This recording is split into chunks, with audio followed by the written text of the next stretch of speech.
Bom, gente, então a gente vai continuar nossa discussão hoje, terminando o capítulo Educação para o Alto Amor. A irmã Sudufo agora ela começa a fazer um resuminho de alguns itens que poderiam nos ajudar a refletir sobre desenvolver o alto amor. Ela realmente passa de forma muito superficial e até de forma muito poética em cada um desses itens. Cada um deles mereceria um estudo, uma discussão à parte. Mas nós vamos aqui tentar trocar ideias com vocês, dando um enfoque em neurociência. O que ela quer dizer com isso? Ela está querendo focar na questão do alto amor. Primeiro, ela começa a falar de responsabilidade. Ela diz: somos os únicos responsáveis pelos nossos sentimentos. Nós temos nosso cérebro, como eu já falei para vocês, o nosso viés cognitivo. O viés cognitivo é quando o cérebro toma o atalho para dar uma resposta rápida. Isso é de nossa sobrevivência. Às vezes acerta, mas na maioria das vezes não. Esse viés cognitivo tem como base nossas crenças. Então, acaba realmente acontecendo essas questões. E uma dessas questões é transferir a responsabilidade para os outros. Esse é um viés cognitivo. Isso é uma forma do cérebro se defender contra a frustração e medo. Todos nós temos uma tendência dessa de querer culpar outras pessoas, ou locais, ou acontecimentos, pelo que nós estamos sentindo. É um automatismo, nós temos isso milenar, e parece que a nossa sociedade muitas vezes enfatiza isso. A irmã Sudufo, ela fala mais adiante, de que uma das características de um espírito amadurecido, uma pessoa amadurecida, é aquela que não faz ou faz muito pouco isso. Transferir responsabilidades.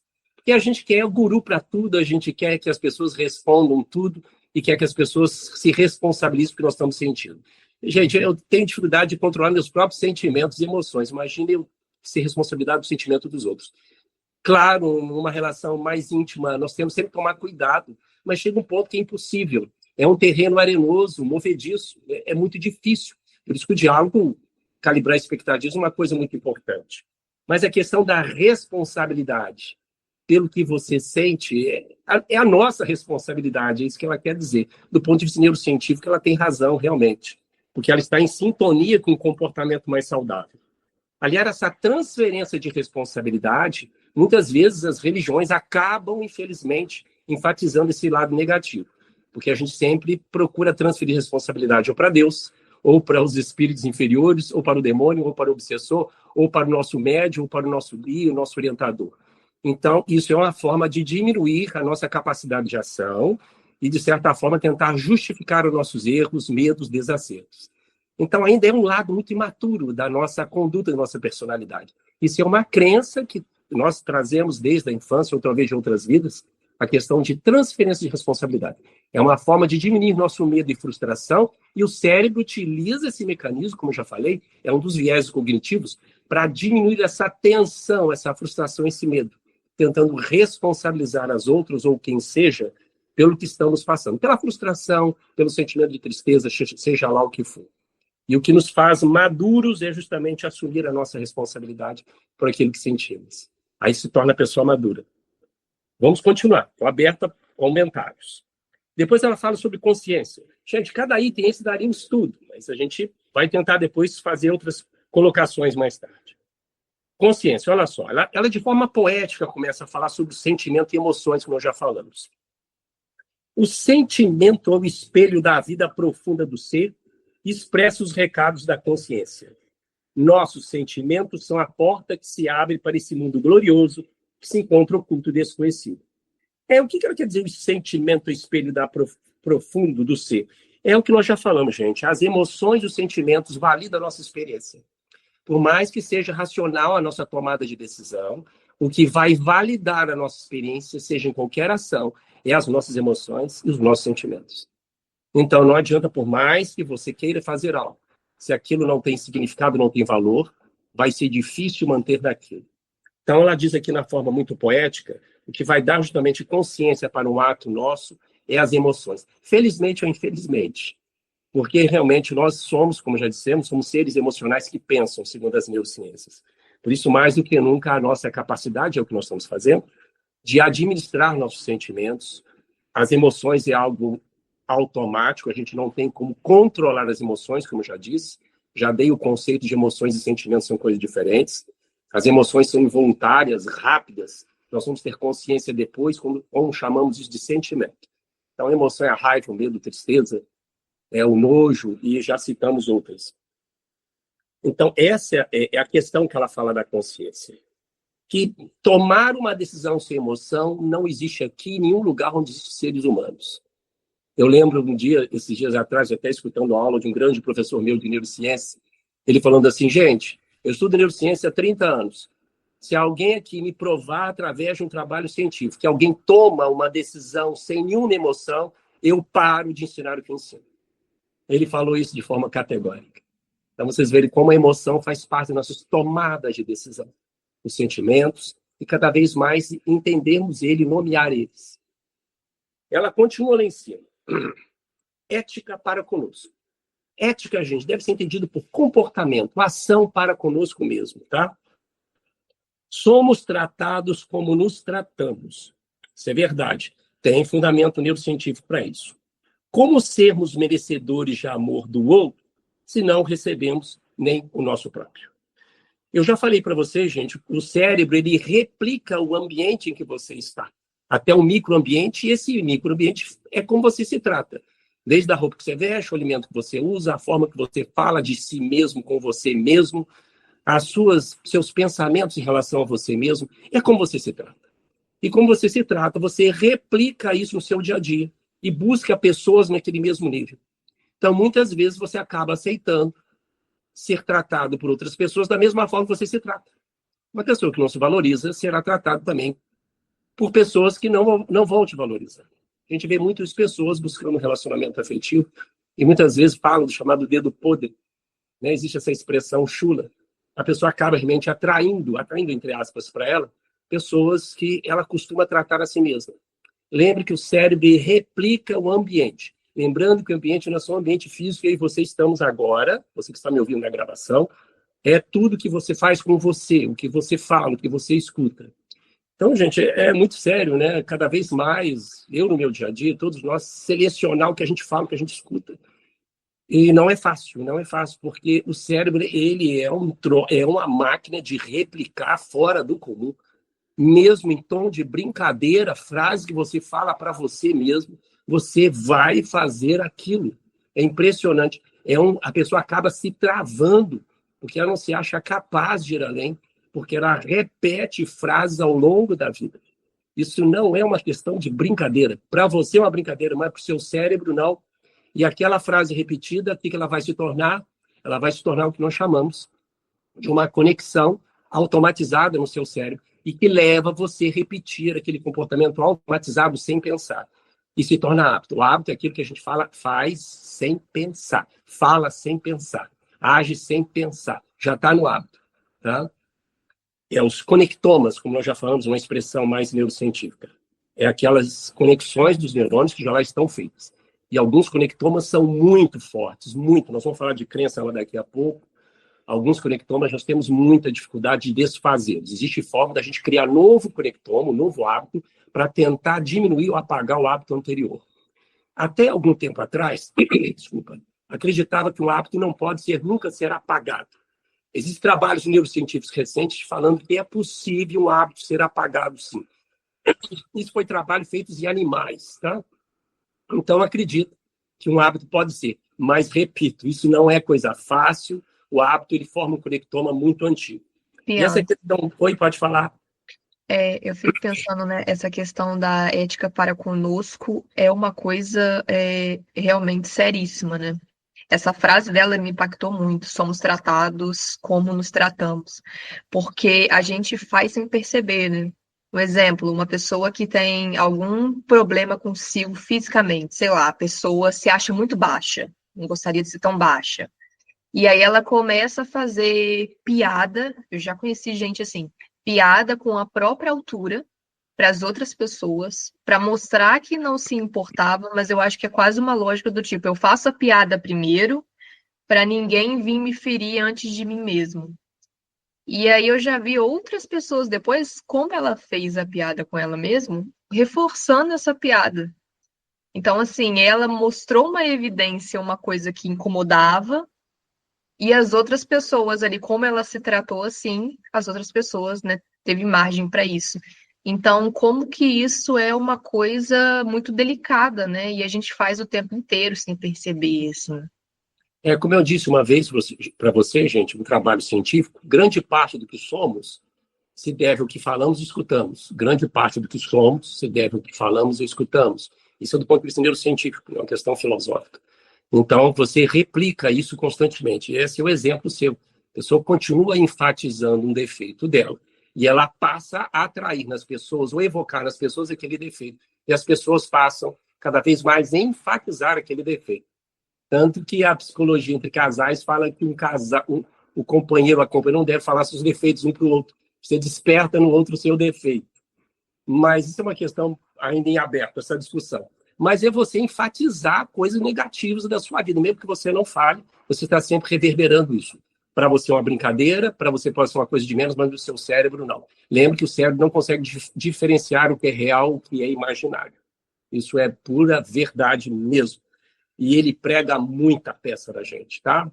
Ao ponto de ter as chamadas somatizações, que a gente estuda na área médica, pessoas que perdem a visão, perdem a força no braço, simplesmente por questões emocionais, e vai por aí afora. Para você, como é que prega. Um dia a gente pode até contar aqui a experiência da mão de borracha. Depois a gente chega lá. Eu queria só comentar, aproveitar e comentar uma coisa legal também aqui. Eu já consigo, a Ângela, eu já consigo entender quando meu cérebro quer ou não quer fazer as coisas. Isso é bom. Está sendo automático, isso é legal. Eu penso assim, você não está querendo fazer isso, né?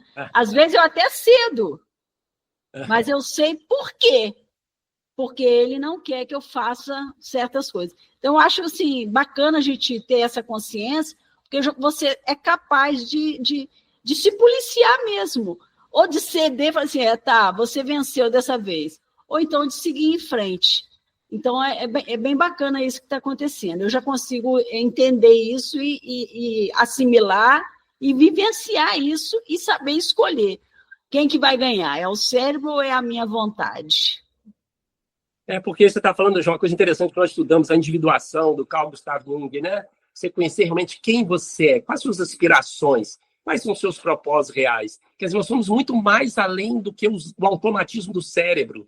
E como eu disse, gente, o nosso cérebro ele é feito para comer, dormir, reproduzir e procurar abrigo. O nosso cérebro é feito para isso, o meu e o seu, igual do seu cachorrinho, do seu gatinho. E não sou eu que estou falando, seus trabalhos em neurociências. Se a gente fosse viver só desses automatismos cerebrais, a gente nem estaria aqui. Só que a gente faz muito mais do que isso. Não é fácil sustentar a atenção, eu já falei. É difícil estudar, gente. É difícil você prestar atenção numa palestra, parece uma coisa muito óbvia. Nosso cérebro ele foi feito para viver na savana. O homem, se você vivesse na savana há milhares de anos atrás, não tinha como. Nosso cérebro não foi feito para ler um livro, não. Ele tinha que andar na savana olhando para os lados para ver se via um leão ou um tigre de sabre para ir atacá-lo. Então, nosso cérebro é feito isso, para ficar sempre em alerta. E é muito mais fácil, como a Ângela disse, entrar nesses automatismos do que fazer essas reflexões que nós estamos fazendo. O cérebro não gosta de gastar energia, ele não gosta de sair do automático, ele não gosta de sair do modus operandi que ele foi feito. Até que um dia a gente consegue transformar isso da Ângela na consciência, é o que a gente chama de metacognição. Lembra que nós falamos isso? Pensar o que está pensando? Metacognição, isso já está no nosso córtex pré-frontal, nós temos já esse kit. Pensar o que está pensando. Você questionar novas rotas, novos caminhos. Isso não é fácil. Nosso automatismo é muito forte. Muito legal o exemplo da Ângela. Ela diz aqui depois, juízo de valor. Ela diz, não existem sentimentos certos ou errados. Gente, os sentimentos, eles são amorais. Eu já falei que existe a emoção, que está nas regiões mais profundas do cérebro, e os sentimentos são mais elaborados, que é o amor, a paixão, que é justamente o ódio, a caridade vai por aí fora. Os sentimentos, assim como as emoções, elas são amorais. Nós não podemos dar aspectos negativos e positivos. Podemos falar em valência emocional positiva e negativa. Não sei se vocês lembram disso. Uma valência emocional positiva são emoções e sentimentos que causam bem-estar em você, é óbvio. São prazerosos. E valência emocional negativa são sentimentos negativos, desprazerosos. Mas da característica moral, não, isso é legal, isso é bonitinho, isso é certo, isso é cristão. Não, essa emoção não é cristã, ela não é do bem, não podemos fazer isso. Porque tudo que estamos falando de emoção e sentimento faz parte da fisiologia cerebral que é para a nossa sobrevivência. Emoção e sentimento São reações adaptativas do cérebro para adaptarmos às situações do meio. Quem aqui que tem uma situação de estresse ou de perigo, aí não sentir medo ou raiva, a pessoa está à beira do perigo ou falecer. Nós já falamos sobre isso. Então, medo, raiva, tristeza e até os sentimentos que essas emoções podem produzir, como ódio, a raiva, a vingança, os sentimentos outros de inveja, eles fazem parte da nossa humanidade e da equação diante do contexto social. Por isso, da questão da inteligência emocional, de saber administrar nossos sentimentos. Não é abrir as comportas para vazar as emoções e sentimentos. Isso leva até crime, assassinato. Mas também não é sufocá-los, como nós já falamos, e quando nós fazemos esse sufocamento das emoções, que é pior ainda dos sentimentos, a pessoa tem mais neuroticismo, mais ansiedade, depressão, insônia, não consegue manter as relações interpessoais de forma saudável. Isso é fato científico. Então, tanto que se a gente, quando suprime uma emoção ou sufoca ela de alguma forma, ela vai aparecer em outra forma, em outro momento, com ações mais intempestivas, inoportunas, desagradáveis. Então, é o equilíbrio, é a manutenção, é saber fazer isso que a Ângela está fazendo. Cada vez mais temos a consciência de que estamos fazendo, estamos pensando. É a nomeação dos afetos. Lembra disso, gente? É uma técnica que nos ajuda muito. Lembrando que, realmente, técnica é uma coisa que tem que ser vivida sempre. É exercitar. É nomear o que você está sentindo no momento. Isso diminui o impacto das emoções negativas no nosso cérebro. E ser honesto com você. Sinto raiva, sinto medo, sinto rancor. Você dá nome aos afetos, chama nomeação dos afetos. Você tenta adormecer um pouco mais a amígdala cerebral. Não é a amígdala da garganta, não, tá? A amígdala é aquela estrutura lá no cérebro que dispara as emoções básicas. Então, quando você faz essa nomeação dos afetos, você ativa o córtex pré-frontal, diminuindo justamente a atividade da amígdala, que é o córtex pré-frontal que ele controla as emoções mais profundas, ou pelo menos se propõe a isso. E eles não brigam entre si, eles se complementam, tá? Lembrando que o córtex pré-frontal somente o Homo sapiens tem. Os animais não têm esse córtex pré-frontal capaz de modular as emoções ou sentimentos. Então, gente, a cultura... Oi, pode falar. A Iracema tinha levantado a mão.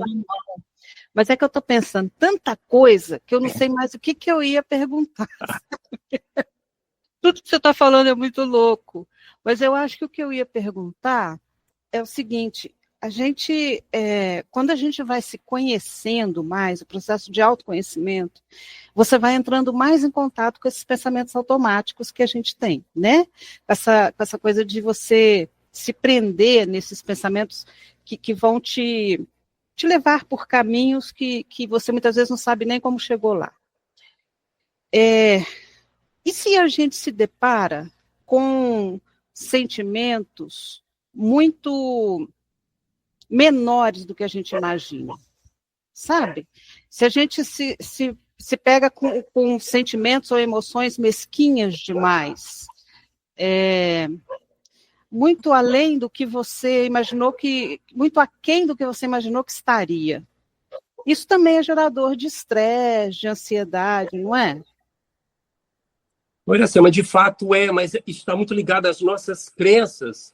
A gente passa a ter um juízo, dando aqui um aspecto negativo de mesquinharia.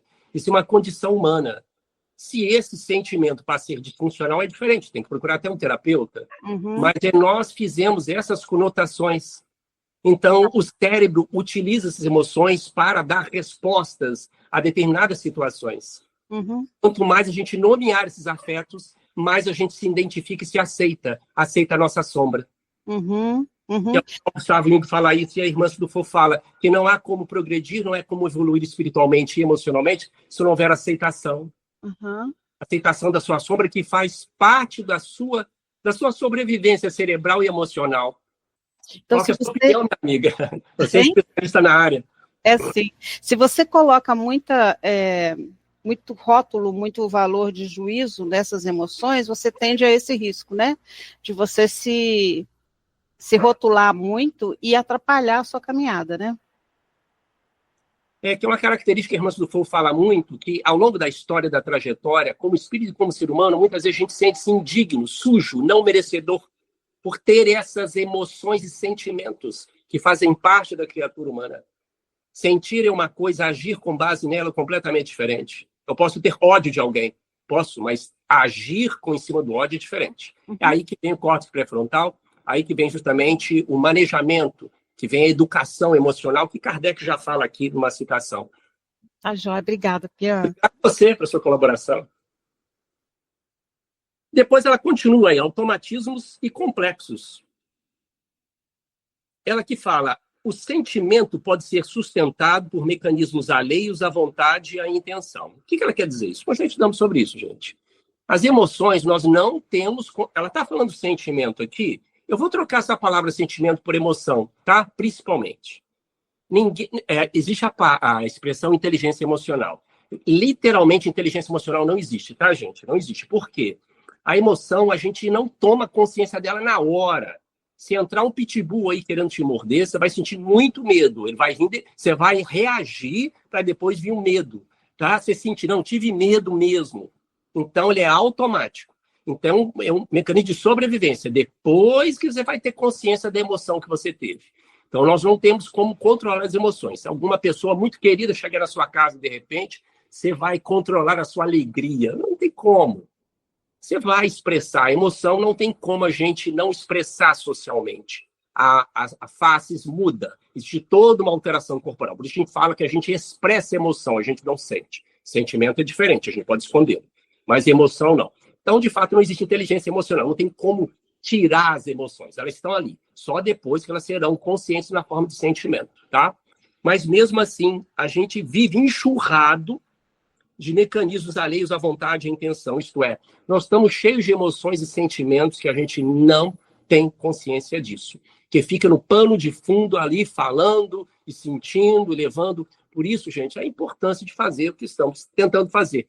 Ter mais consciência cada vez mais do que sentimos, do que pretendemos, nossas verdadeiras intenções. É ativando cada vez mais uma coisa chamada córtex pré-frontal, que tem as funções executivas. Uma delas é a metacognição, capacidade de antever consequências, tomar novas rotas, controle das emoções, controle inibitório, colocar-se na pele do outro e vai por aí afora. Então, esse item... Pode falar, Ângela. Esse item não entra em conflito com a primeira, não, né? Juízo de valor? Não, o primeiro lá. Nós somos responsáveis pelos sentimentos que nós temos. É a primeira frase, lá em cima. Sim, eu acho que um complementa o outro. É um complemento. O que acontece aqui são automatismos e complexos. A gente precisa depois se aprofundar mais sobre isso. É porque a gente está sempre... querendo deixar o automático rolar. A gente está sempre querendo deixar o automático. Vai e vai. A gente vai no dia a dia e vai. E não faz isso que estamos fazendo. Que a religião já fala. Prece, meditação, quebrar a rotina. Coisas que a religião milenar já fala, a neurociência aí do comportamento está querendo falar, os psicólogos também. Acho que nós temos que ter um momento de interiorização, de parar para pensar o que você está pensando, reflexionar, refletir sobre isso.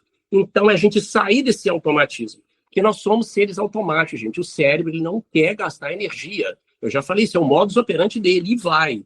Se você não fizer o que a Ângela propôs, e que a gente deve propor realmente, a gente vai. Tanto que eu já falei para vocês. O cérebro é tão automático que vocês não lembram em detalhe das coisas que vocês fizeram hoje até agora. Vocês podem lembrar alguma coisa ou outra, eu também. Mas se eu começar a entrar em detalhe, não lembra. Porque fez, no automático. Qual foi a primeira garfada que você deu hoje? Na carne ou no arroz? Estou dando aqui um chute. Mas não lembra. Por quê? O cérebro realmente ele faz isso no automático. Abri a gaveta, tirei a caneta, peguei um sabonete. Como é que você pegou o sabonete? Você abriu... Não lembra, porque o cérebro é feito para isso, para poupar energia, para diminuir justamente o tempo de reação.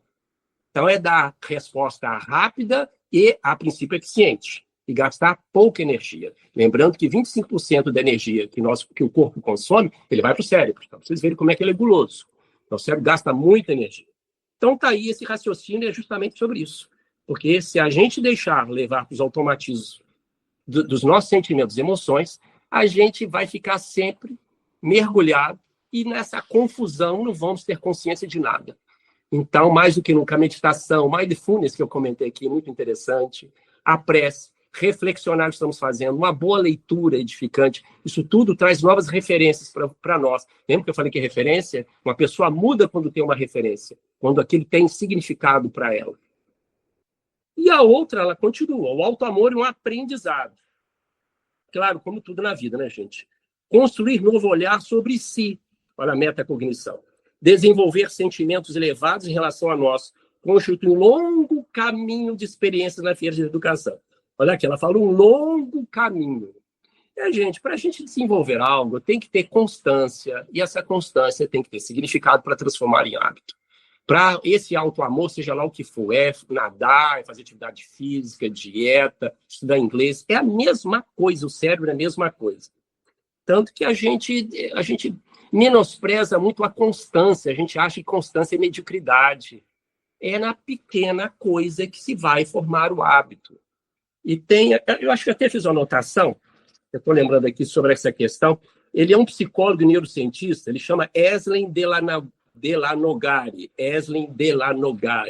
Eu vou citar apenas umas questões que nós estamos falando justamente sobre isso, que o auto-amor é um aprendizado contínuo, desenvolvimento de hábito.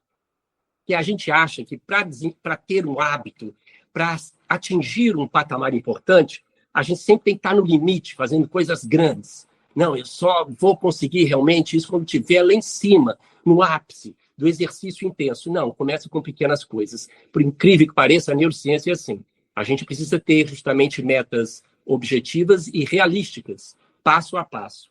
Então ele começa falando lá, se não for no limite, nem conta. Tudo precisa ser um marco, um feito impressionante, uma prova de esforço sobre-humana. Ele diz que não precisa ser assim. Olha só o que ele diz. Mas se for só um treino, ok. Aí ele diz, um trabalho produtivo sem virar a madrugada, uma viagem que só é legal e não transformadora. Quer dizer, a gente precisa de tudo espetacular, fora do comum para atingir? Então, só para terminar aqui agora. A busca pela performance máxima o tempo todo não só cansa, mas também pode ser contraproducente. O cérebro perde o sentido, o significado. Fica cansativo você querer fazer o máximo. Eu vou limpar a casa hoje, todo dia, ela vai ficar limpa 100%. Cansa. Vamos fazer pequenas modificações no nosso microambiente. Aí ele termina. Quem vive no extremo não sustenta o ritmo. Olha que interessante. Quem vive no extremo não sustenta o ritmo. A excelência não está na intensidade descontrolada, mas na repetição bem feita do básico. É o que ela está falando aqui do auto-amor, que é um aprendizado. É como eu disse, eu estava falando disso certa vez com um professor meu de pneumologia, a gente falando de respiração para acalmar, né? Inspirar, expirar. As pessoas fazem isso quando ela está na explosão da estresse. Não, você não vai aprender a nadar quando você está afogando. Então, nós precisamos do hábito contínuo, de treinar isso para objetivar a nossa saúde. E nós temos várias coisas para fazer, cada um tem seu ponto fraco, onde precisa treinar, exercitar mais isso. Então, realmente, ter metas curtas e realísticas é o primeiro passo, independente que seja. Já falei isso para vocês, né, gente? Vocês sabem disso, alguém chegar perto do indivíduo e falar, olha, você precisa fazer atividade física, que é bom para a saúde. Pode fazer um discurso para essa pessoa. Se não tem significado para ela, não encontra valor, significado, ela não vai fazer atividade física. Mas quando ela encontra significado, opa, eu quero emagrecer para caber naquela roupa, para o meu marido me achar bonito ou para minha esposa achar bonito. Olha só, se é um significado para a pessoa, estou dando um exemplo. Realmente, eu vou ficar mais forte, resistente, para que eu possa fazer e trabalhar. Começa a ter significado na vida da pessoa. Então, tem que ser específico e ter significado para continuar a desenvolver o hábito. Bom, e ela continua lá. Domínio de si.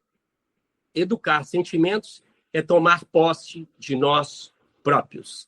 Nós estamos falando disso, né, gente? É inteligência emocional, né? A gente não educa as emoções. Como eu disse, as emoções são involuntárias, automáticas, nas regiões profundas do cérebro. Mas podemos começar a confabular, começar a falar, a dialogar com os nossos sentimentos e tentar identificá-los, dando o que nós chamamos de nomeação dos afetos. É uma das técnicas para isso. E fazer realmente uma coisa que as neurociências fazem, eles dizem a neurociência do comportamento. Você não deve justamente rotular os seus sentimentos, não deve rotular como negativo, isso aqui é ruim, isso aqui é pecaminoso, isso aqui é muito difícil quando a pessoa faz isso, ela não consegue sair daquela condição. Nós somos assim, que é devido às nossas crenças, que acabamos rotulando os sentimentos e deixando ele em condição indesejável. E é aqui que a gente faz, tenta sufocar. Por medo, por vergonha. Oi. Você pode me dar um exemplo? Porque essa parte para mim aqui de domínio de si, educar os sentimentos, para mim ainda é um pouco nebulosa. Porque, assim, no caso, as emoções a gente não tem esse domínio, né? É uma coisa que vem. E aí, depois, no caso, a gente racionaliza, o que aí passa a ser o sentimento, né? Do que foi que aconteceu, por que que eu senti raiva, enfim. Mas você pode me dar um exemplo, assim, de como é que a gente educa a si mesmo? Porque eu não sei, da minha cabeça ainda tá meio assim, se eu não consigo também controlar a minha emoção, como é que eu consigo educar a mim mesma no sentimento, sabe? Mesmo sabendo que são coisas diferentes. A emoção é coisa rápida, é questão de segundos. A emoção surge em questão de segundos. Não tem como. É para sobrevida mesmo. E não tem como dominar, não. Se fosse dominar, nós estávamos lascados. É para sobrevida. É como se quisesse controlar suas batidas cardíacas. O que você tem de sódio no corpo. Não dá, não. É do cérebro mesmo. Agora, os sentimentos, gente, nós conseguimos, aos poucos, com a educação, controlar eles. Quando você começa a nomear, confabular e aceitar eles. Por exemplo, como eu estava falando com o Vanderlei de Oliveira mesmo, muito tempo conversando com ele, Vanderlei de Oliveira, o terapeuta. Ele falou que uma moça, só para dar exemplo para você, Luiz, uma moça chegou, procurou ele, que estava assim, sofrendo loucuras, porque estava com inveja da melhor amiga. Ela não aceitava isso, estava se sentindo suja, indigna por sentir inveja. E aí ele começou a trabalhar. A inveja quer dizer que você pode. É uma forma de dizer que você também pode construir de forma digna, honesta, com o seu caminho, com as suas características, do que você quer, o que você deseja. Então, quem aqui nunca teve inveja não é ser humano, tá, gente? Ou então é um ser iluminado. Está lá em cima, já sabe dos condicionamentos cerebrais, humanos e sociais. Então, Luiz, é isso. O primeiro passo, justamente, para educar nossos sentimentos é a aceitação. Sem aceitação, não vai. Porque quando você não aceita uma coisa, você tenta eliminar aquilo, jogar para baixo do tapete.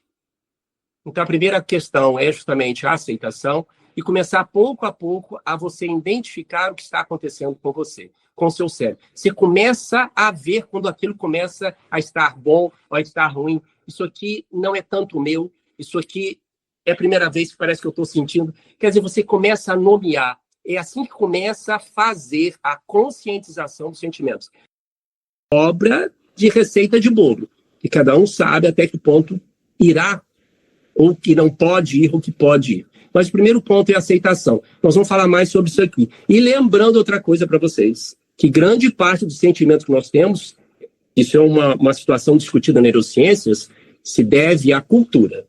Os sentimentos que você tem, que eu tenho, que a maioria de nós temos, não veio de nós, veio da cultura, dos nossos primeiros educadores, do papai, da religião e etc. Nós aprendemos a sentir isso com a educação do meio, com a influência do meio. Então, tem sentimentos que a gente talvez nunca sentiu, porque a gente nunca conseguiu identificá-los. Ninguém nunca falou isso para nós.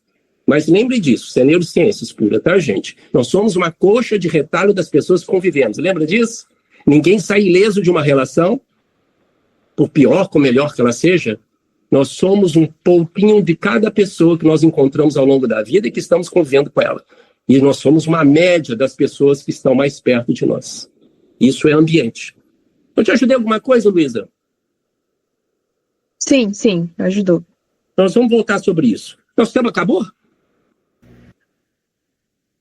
Ajuda não, pode continuar. Mais 10 minutinhos. Ô, Pianta. Oi. Eu posso dizer que quando você dá juízo de valor para os seus sentimentos ou emoções, fica mais fácil te manipular? Por exemplo, eu vejo assim, até mesmo em algumas religiões, eles fazem isso, né? Eles nomeiam sentimentos, falam isso é errado de sentir, isso é pecado, isso não sei o quê. E a pessoa introjeta esses valores e fica mais fácil de ser manipulado, não é? Posso pensar assim. Com certeza. As religiões tradicionais utilizaram isso durante muito tempo, né? E, às vezes, algumas filosofias, algumas correntes de idealizações utilizam isso, né? Os sentimentos como sentido de impureza. Se você sentir isso, se você pensar isso, você está contrariando, você está pecando, você está me enganando, você está me traindo, né?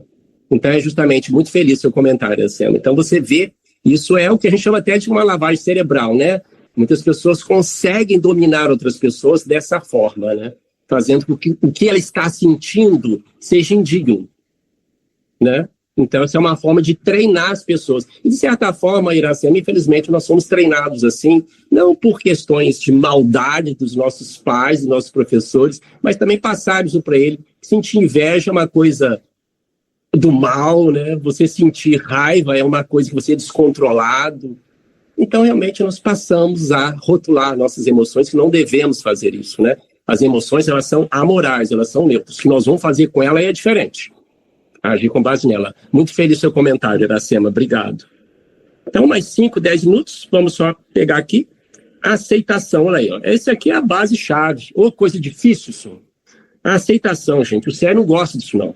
Só existe amor a si através de uma relação pacífica com a sombra. Nós já falamos que a sombra é justamente as emoções, é os sentimentos que a gente não gosta, é a parte mais interior que a gente não gosta nem de pensar, coisas que a gente eu gostaria de falar ou fazer, que a gente jamais poderia expor isso até para nós. Então, gente, é a nossa condição humana. Não tem como. Se a gente negar a nossa condição humana, a gente não chega na condição espiritual. Nós somos espíritos que estão se humanizando, se me permitem isso, tá? Nós estamos nos humanizando. Não começa a falar de anjo, de espírito superior, a gente vai viajar na maionese. Vamos colocar os pés no chão, que se a gente está humanizando, a gente está muito bem. O planeta Terra tem quase 6 a 7 bilhões de pessoas. Se talvez 10% estiver fazendo o que nós estamos fazendo, está bom demais. Então, vejam só, que nós estamos fazendo aqui um momento raríssimo na nossa vida, que é refletir sobre pensamentos, refletir sobre o nosso mundo íntimo. E talvez pessoas nem têm lado, nem pensam, nem têm ideia de que nós estamos fazendo. Então, assim, eu espero que essa mensagem chegue a várias pessoas no sentido de provocar pelo menos isso nelas. Estamos falando aqui que o tempo está acabando. Para terminar agora aqui, ó. Renovação do sistema de crença. Puxa, isso aqui daria mais tempo, mas deixa eu só introduzir para a gente terminar. Gente, crença, como eu já falei, é um conjunto de pontos de vistas, é um conjunto de valores que você e eu tivemos desde a vida intrauterina, que a gente estava escutando, e desde os nossos primeiros cuidadores, que foram as nossas referências. E aí vai questão de educação, vai religião, nós criamos essas crenças. As crenças, gente, elas são justamente conectomas fortes, profundos do nosso cérebro. Muitos deles não é fácil de arrancar, viu? Imagina, eu já falei para vocês que isso começa na infância, a criança tem uma plasticidade maior do que a nossa, e tudo que a criança recebe fica muito mais fixo nela, e que ela leva isso para o resto da vida. Como eu já disse, imagina uma criança que vive, ou vive num meio justamente de grande escassez, e ela sempre ouvindo que nunca vai sair daquele local, que ela não merece sair daquele local, que ela não é capaz de fazer nada, que ela não presta para fazer nada. Imagine esse ser crescendo dessa forma. Olha o tipo de crença que essa pessoa vai ter futuramente. Nem vou entrar em detalhes. Isso fixa igual cola, igual super bonder na cabeça dessa pessoa. Olha o trabalho que ela vai ter que fazer para tentar vencer isso, para construir uma nova etapa na vida dela. Nós somos assim também. Todos nós temos nossas crenças limitantes ou tóxicas que impedem da gente melhorar o relacionamento interpessoal, de dar um novo passo na vida, de começar a fazer algo diferente ao que a gente quer. Essas crenças muitas vezes precisam ser trabalhadas com um profissional.